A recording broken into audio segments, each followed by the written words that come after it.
on the same night as Leda lay with her husband Tyndareus, resulted in two eggs from which hatched Helen, later known as the beautiful Helen of Troy, Clymnestria, and Castor and Pollux, also known as Dioscody, which children are the progeny of Tyndareus, the mortal king, and which are of Zeus and thus half immortal, is not consistent among accounts, nor nor is which child hatched from which egg. And it says a little bit more. The split is always half mortal, half divine, although the parents do not always reflect the children's heritage parents. Castor and Polydeuces are sometimes both mortal, sometimes both divine. One consistent point is that if only one of them is immortal, it is Polydeuces. It is always stated that Helen is the daughter of Zeus. So what do we know? We know that Helen was in Greek mythology was the daughter of an Aetolian king Theseus and wife of Tandrius of Sparta, and she was seduced by Zeus, who turned her to a swan. That's why it says in Renaissance she was known later on as Leda in a swan. Leda in a swan. The swan is supposed to represent Zeus, who turned into a swan to seduce her. This is bestiality right here, wickedness. And it said he fell into her arms. You see, he fell into her arms. Why? To seek protection from a pursuing eagle. And their consummation on the same night as Leda lay with her husband Tyndareus resulted in two eggs from which hatched Helen, so on and so forth. So Zeus was said to have transformed into a swan and seduced her, and she had sex with Zeus. And then that same night she had sex with Tyndareus,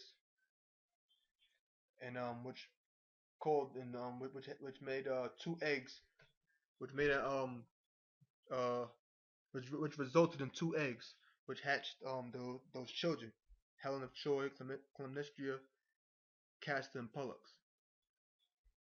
And it's got a Tyndareus as well, because brothers might not look it up.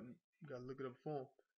And you gotta look, you know, you got to look stuff up. Uh, let's read a little bit. In Greek mythology, Tyndareus or Tyndareos was a Spartan king, son of Obalus, and husband of Leda and father of Helen of Troy. Tyndareus had a brother named Hippocoon, who seized power and exiled Tyndareus. He was reinstated by Heracles, who killed Hippocoon and his sons. Tyndareus' other brother was Icarius, the father of Penelope. Tyndareus' wife was Leda was seduced by Zeus, who disguised himself as a swan. She laid two eggs. She laid two eggs, each producing two children. So now you know who Leda and Tyndareus is. So I'm gonna continue on. It says Pollux, the son of Leda and Zeus, the Dioscody were widely regarded as patrons of mariners, and were responsible for Saint Elmo's fire. So it said they were responsible for Saint Elmo's fire. They were especially honored by the Romans, on whose side they were said to have appeared miraculously during the Battle of Lake Regillus. So the Romans during had a battle known as the Battle of Lake Regillus, and it said that they appeared. They said they appeared miraculously during that battle, and they were on the side of the Romans. When you go to the Battle of Lake Regillus, it says the Battle of Lake Regillus was a legendary Roman victory over the Latin League shortly after the establishment of the Roman Republic. The Latins were led by elderly Lucius Tarquinius Superbus, the seventh and last king of Rome, who had been expelled in 509 BC, and his son-in-law Octavius Mamilius, the dictator of Tusculum. The battle marked the final attempt on the Tarquins to reclaim their throne. According to legend, Castor and Pollux fought on the side of the Romans. See that? It says Castor and Pollux. See if I can find it. Yeah, that was it. All we really needed. So now you know what that battle was about. Now let's go back. It says not only does Paul mention Castor and Pollux, but they are coupled with the ship of Alexandria. His words are not only accurate but prophetic in a sense, since these symbols originate from wars fought with ships. The temple of Castor and Pollux, mentioned by Suetonius, Roman historian Tiberius 20, Lives of the 12 Caesars, which goes back to the 12 feathers in the book of, what's that? I believe it's Second Esdras. I forget exactly what chapter it is that the Elder Tahar went into. But this guy right here, they he don't mention the same 12 seasons that the elder broke down. That the elder broke down. Okay, this he goes into different ones. It's not talking about he's talking about the lives of the 12 seasons. In other words, the elder Tahar's breakdown was on point. If you don't try to compare this with that and say that going off or nothing like that. The elder Tahar breakdown was on point. He just writes something about 12 seasons. About nine of them are the same. Three ones are different. I believe he didn't mention Hadrian and Trajan and another Caesar. I believe it was Antonius. Antonius it's in my mind. I can't think of it right now. Lord willing, it'll come to me. This guy didn't mention them. And Hadrian, Antonius, and Trajan. And it said Temple of Castor and Pollux. The Temple of Castor and Pollux in the Roman in the Roman Forum was originally built in gratitude for victory at the Battle of Lake Regillus, 495 BC. Castor and Pollux were the Discuri, the twins of Gemini, the twin sons of Zeus, Jupiter, and the Discuri, the twins of I'm sorry, the twins of Gemini, the twin sons of Zeus, also known as Jupiter by the Romans, and Zeus by the Greeks, and later their cult name came from Greece via Magna Graecia and the Greek culture of southern Italy. And this is the remains of that temple, which still stands today. So the scriptures is true, man. It's actual history in the scripture. What the hell are these dumbass niggas talking about? Fucking idiots. You know? See, it says the battle was in 495 BC. It says, but this was originally built in 44 BC, but it was about 9 years later. And let's go back, read a little bit about it here. Well, this says the same exact thing right here that it said on the last webpage, but see, it says right here, it says it was finished in 44 BC. This one said, yep, 44 BC. It's not really much to read here. That's good. Now, there's a web page.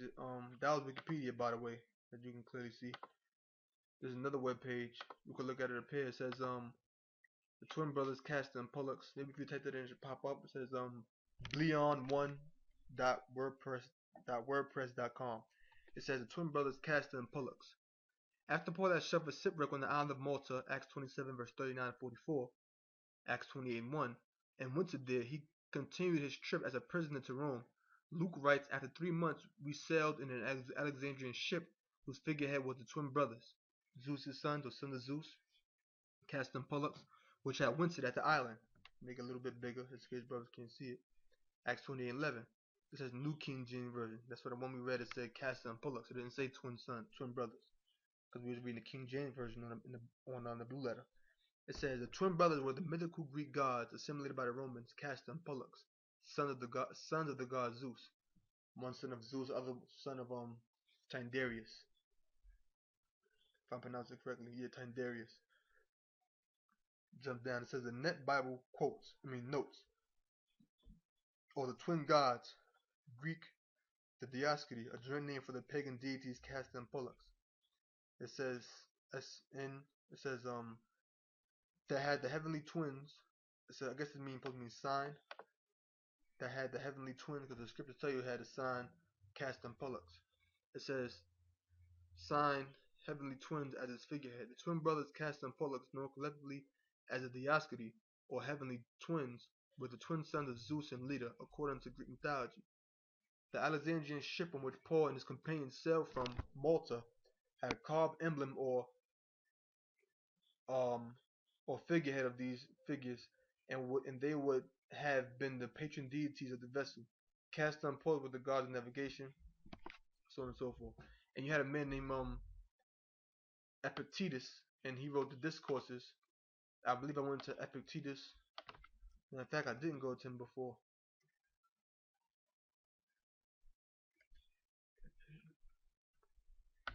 In fact, I believe I did. Did I? We went to someone else. But it says Epictetus, a man who actually existed once again, AD 55-135, was a Greek sage and Stoic philosopher. So he was a Greek sage and a Stoic philosopher. and he was born a slave at Hierapolis, Phrygia, present-day Turkey. Okay, and lived in Rome. It said. Now, when you go back, right, it says Epictetus in his discourses, because he wrote something called the Discourses, and he said to see their stars was considered a good omen. See, you know, Epictetus Discourses, Lucian of Samosata, the ship 9. It says remains of the temple of Castor and Pollux may be seen in the Roman Forum. See that? There goes the remains. Actual picture. See people going around looking at it and all of that. So what the hell these niggas are talking about? Okay, this page we read this before on the other web page. So let's go ahead now. This is called www.Clark Foundation. There's a lot of BS on this site. We ain't really getting into all this. We ain't getting into all of this, so-called zodiac garbage. I'm just gonna jump right to the point. I'm not gonna read none of that up there. I'm just gonna jump right down to the point. In classical Greece, the stars were named Castor and Pollux. Basically, up here, it goes into the so-called zodiac and all that stuff. It says the oldest ideas we can identify for Gemini seem to come out of India, where the two stars are called the swings, twin horsemen of the dawn. And Castor and Pollux are known as horsemen and so-called twins. But it says, let's just jump right down to the point. In classical Greece, the stars were named Castor and Pollux, legendary twins born of immortal Zeus and immortal Leda, wife of the king of Sparta. Thus Pollux was immortal and Castor mortal. They were brothers of